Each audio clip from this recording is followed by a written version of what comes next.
Welcome back to Gilmore Farm. Before we get started, I want to show you what Carson found in the barn. He's working on a barn clean out project and it looks 100 times better. But look at the babies we had that we were not expecting. He is making sure to leave feed and water for them.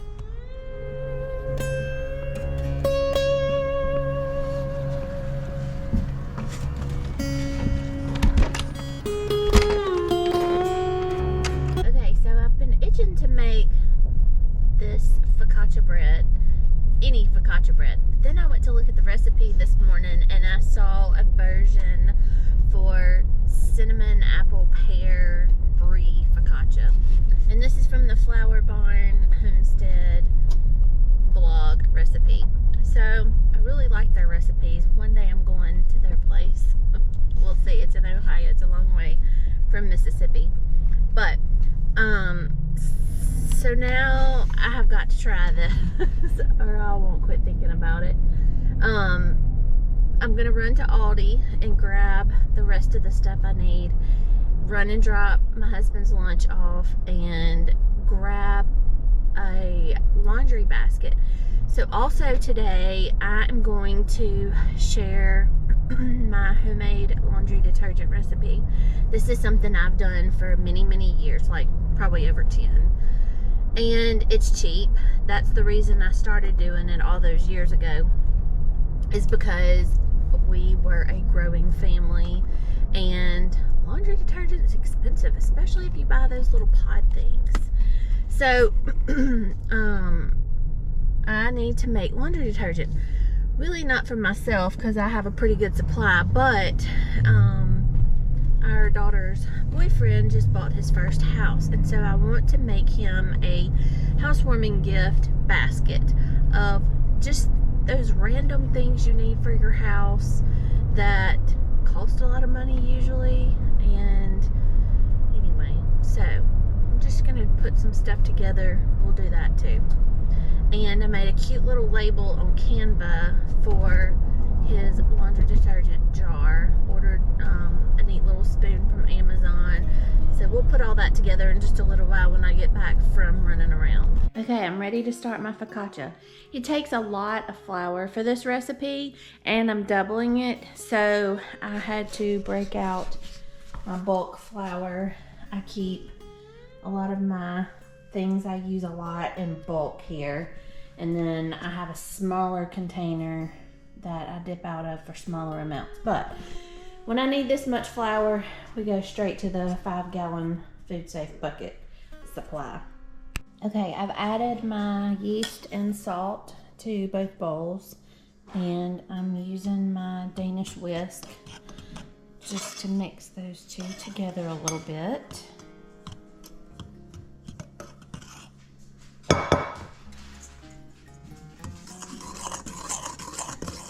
So the next step is to make a well in each of the bowls.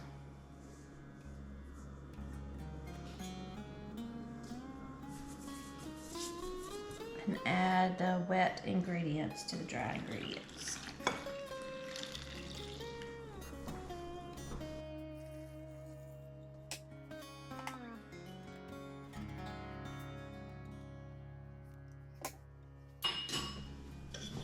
Now we are supposed to use the Danish whisk for a few minutes to mix everything up. And it's supposed to be a very wet, sticky dough.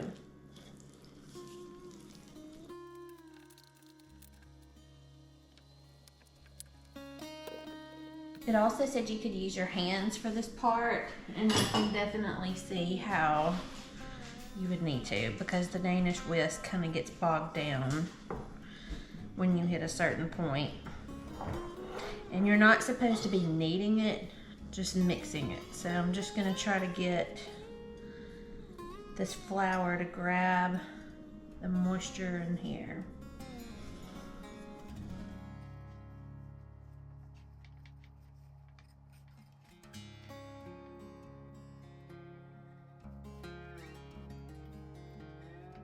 And I'm hoping once this soaks together a little bit, it'll mix better. We'll see.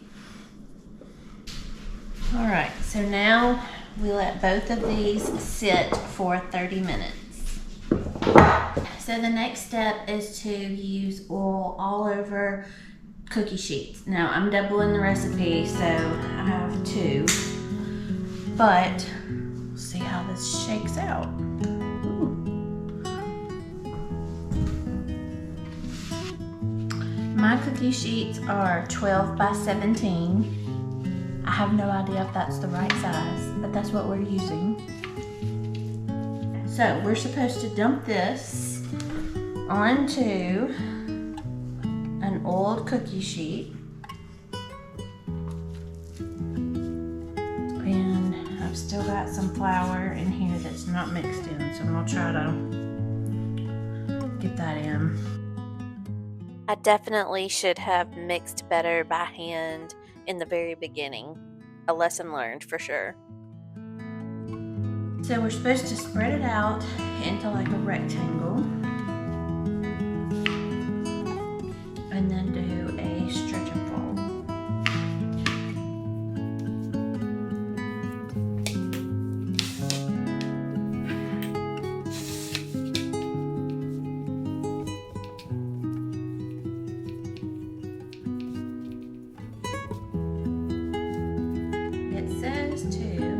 Lift up one side about a foot in the air and it should stretch. Okay. Kind of. And then to fold over 2/3 of the way and then keep going. Which I may get oil on me. I need to be wearing an apron. That was not a foot in the air, but we're going with it. I don't think mine's as stretchy, but we'll see how it works out. Still not quite a foot. Definitely not a foot, but it's done. Maybe I didn't mix it originally all the way. I don't know. We're gonna figure it out though. And it said to push the seams on the lower side. Okay. This one is definitely stretchier. Thinking I didn't mix the first one well enough. I think the first one I should have had in a bigger bowl. But you live and you learn, right?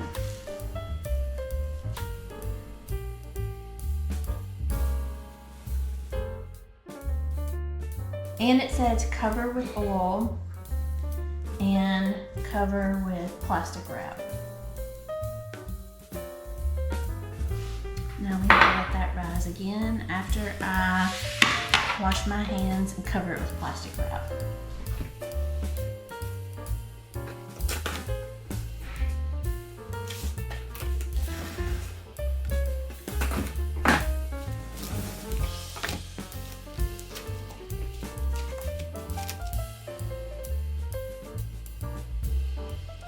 These are the ingredients for the homemade laundry detergent. So it's 4 pounds of the baking soda. Sometimes that comes in a box. I couldn't find it this time in a box. And then the Zote laundry flakes. That is just a luxury item. You can just buy the Zote bar and shred it with a cheese shredder. I just like to use the flakes that are already done. The box of Zote flakes is the equivalent of 2 bars. You really only need 1, but I just go ahead and use the whole box. Arm & Hammer super washing soda comes in 1 size box. The Borax comes in a 4-pound box. OxyClean, I use really what's on sale. And really, you can also get different sizes of it on sale. So I just pick up whatever's there. The Gain Fireworks is optional. I'm making this for a young man that just bought his first house, and I think he will appreciate the scent. Personally, in our family, we have quit using them because I'm trying to work on ridding the household of artificial fragrances and chemicals and things like that, but completely up to you. So I'm making a double batch this time, so I have 1 set over here and 1 set over here already open.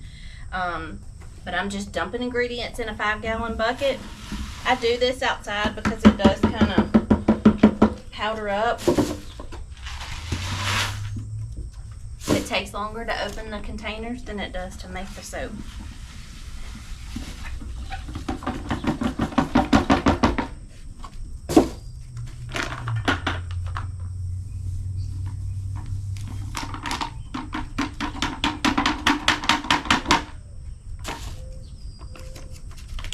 And I need 4 pounds of baking soda. That was a 3-pound bag. This is another. I'm gonna just kind of guesstimate about half and use the rest of it on my next batch. And then I always save these to help scoop into smaller containers. I also have always used the OxyClean containers to store my detergent in because they stack well in the laundry cabinets. But you can totally use whatever. You're gonna see me put this in a decorative container. So once everything's in there, screw on the lid and shake it up, and that's it. And transfer it to smaller containers. Usually I have a husband or a son here to shake this for me, but I'm gonna do it myself. If you don't want to commit to having a laundry bucket like I do, this stays outside. You can use a plastic tote with a lid, dump it all in there, use a big spoon or some stick to stir it up, and then transfer it out and wipe out your container. You don't have to commit to having this if you don't have the storage space for it.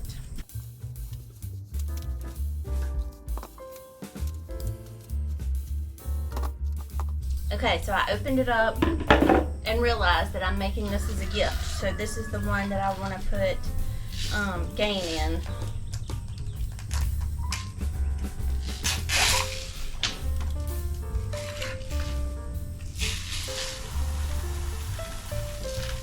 Kind of a lot. Oh well. I think we're just going to do about half. And I may use that later in some of mine since it's not a lot. And we're not allergic to it or anything. We're just trying to watch the chemicals. So it'll get used up, not wasted.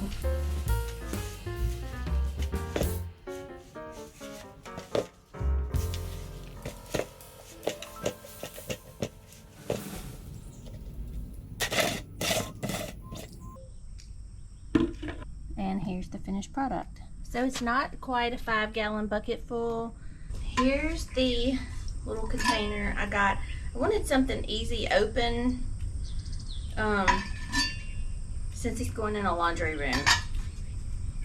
So I'm going to use my OxyClean scoop and just fill them up.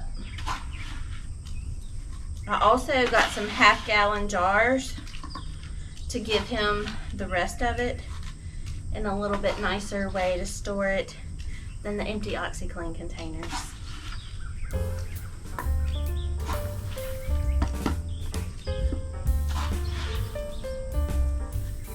For this recipe, use 1 tablespoon for small loads and 2 tablespoons for regular and larger loads. It doesn't have to be exact, but it definitely helps things go further. The reason we started using this laundry detergent many years ago is because it was significantly cheaper. I haven't done the math in many years, but I know when I initially started, it was significantly cheaper than like your Gain, Tide, things like that. Some people ask us if this works as well as regular laundry detergents. Yes, I think it does. We have 6 people in our family. Carson and Scott are outside all the time working. Carson's at the barn messing with filthy animals and dirt and all the things. And I've never had an issue with his clothes not getting clean. Yes, there are occasional stains that I still use a stain stick for, but nothing more than what traditional laundry detergents require. Another thing that I like about this detergent is that it avoids the plastic, like in the plastic pods that you get Also, if you'll notice, a lot of the containers that the ingredients come in are cardboard containers, so you're not wasting a bunch of plastic. Yes, there's still some, but not as much as using liquid detergent and having the plastic jugs or the plastic containers that the plastic pods come in. So, anyway, I am trying to watch our chemicals and toxins in our home, and these ingredients, minus your fragrance type things like the Gain fireworks, are very low on like the hormone disruptor list of ingredients. As I mentioned, we are not using like the Gain fireworks and different fragrances any longer. So, what are we doing for fragrance? Well, either nothing, or sometimes we use essential oils. I have also stopped using Bounce and gone to the wool dryer balls. I'm testing the theory that they use less electricity and dry your clothes faster. And some of the recommendations were to use natural essential oils on the wool dryer balls to help scent your clothes, which I have found that we really like that. We use bergamot, and I believe it's called hinoki, and they have a really great fresh scent to them as well. So another positive thing for me is that I can make this in bulk and store it, since I use the stackable OxyClean containers or these half-gallon jars. They store really easy and it doesn't take up a ton of space. But if you wanted to, you could make a year's worth at one time if you know how many batches you need, and not have to worry about laundry detergent. And that's one less thing you're constantly picking up from the grocery store. Okay, so I've got 3 full half-gallon jars, and then this, which I'm assuming is half-gallon or a little bit more, of one batch. So now it's just ready to store, and occasionally it'll try to get hard in a few spaces, but we live in a very humid environment, and I just shake the container or hit it with a spoon a couple of times and it comes right apart, no big deal. Okay, so it's been 30 more minutes and we are to uncover and do the stretch and fold again.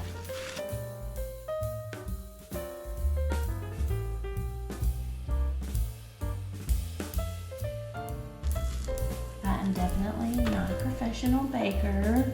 This is my first time trying this recipe. And see how it turned out.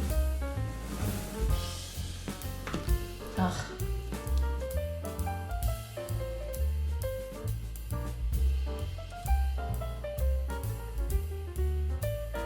Okay, so we're gonna cover this up and let it rest for 30 minutes to an hour.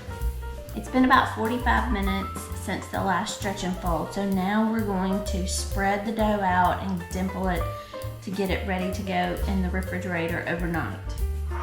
They recommend using oil on your fingers so the dough doesn't stick as bad.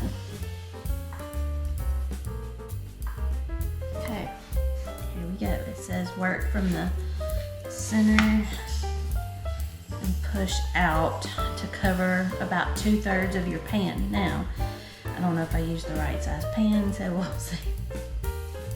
But so far, so good. And you're supposed to dimple all the way to the bottom of the pan. So here we go. Now I'm gonna wash my hands, cover these in plastic wrap, and find room in the refrigerator for them overnight. We have an early morning plan, so I'm gonna have to get up super early to get these going because they need to come out of the refrigerator 2 hours before you're ready to bake and add all of the toppings and everything. So I'm so excited. I can't wait to see how these turn out. The next morning, I got up and took the focaccias out of the refrigerator, as they have to sit for 2 hours prior to baking, and preheated the ovens to 450. The recipe also calls for 2 pears and 2 apples, thinly sliced, that have soaked in water for 1 hour prior to baking. So I got busy slicing and peeling apples and pears. Once these are done soaking for an hour, you sprinkle a cinnamon sugar mix on your focaccia all over. Then for the next step, you take a wheel of brie and chop it into small chunks and then bury it deep into the focaccia according to the recipe. Once your brie is used up, then you go back and put your drained and dried apple and pear slices on top, and then you bake until it's over 190 degrees. These turned out so great. I was really happy with the final product, and the family enjoyed them as well. I did not love this heated up the next day as leftovers, and that just may be a personal preference, but I would definitely make this recipe again. I'm making a housewarming gift for a young man that just purchased his own house. And I know his family's gotten him a lot of things. He's picked up a lot of things. And so I thought I would do a goodie basket of those things that you run out of, or just that you'll need all the time. These will definitely get used, I feel like. So I made homemade laundry detergent. This is the basket I picked up. This could be used to organize under a sink. I really like to have under my sinks organized, but he can use this for whatever. So I got him some Bounce, and they were on sale, is why the large volume of Bounce. This will probably last him a year or more. We made laundry detergent. So I did it in this kind of cute glass jar, and this is the leftover. So I probably will just do that, give him that separately. But to take it a step further, I made these cute little labels on Canva and put the directions for how much each load needs. And I'm going to put stickers on each of these. And hope I get them straight. Also, I got this cute little 1 tablespoon scoop from Amazon, and I forgot to get twine while I was out, so my husband will bring me some tonight. But I'm going to put this on a piece of twine around here, so all he's got to do is just lift it up, scoop, and then it can just rest there. So I think that'll be really cute. Also, every homeowner always needs batteries, and they're expensive, so I grabbed him some batteries to go in his box. Dawn. I got some hand soap. This is the Mint Mrs. Myers hand soap for his bathrooms or kitchen sink. Little garbage bags for the bathroom or wherever you have a small trash can. And then I always need tons of pairs of scissors, so I grabbed different size scissors to put in here as well. So I think that's it. Once I kind of rearrange and get this jar in here, I'm gonna tie twine around all of these and put labels on these as well, just to zhuzh them up a little bit. But could it be wrapped a little better? Yes, but I don't think he'll mind or complain. But I think it's gonna turn out great and he'll love it, and it's stuff he can use. Here's the final product, and I was so excited how it turned out. I'll leave the recipe for the laundry detergent in the description below. Please like and subscribe, and we hope you enjoyed the video. Thanks for watching.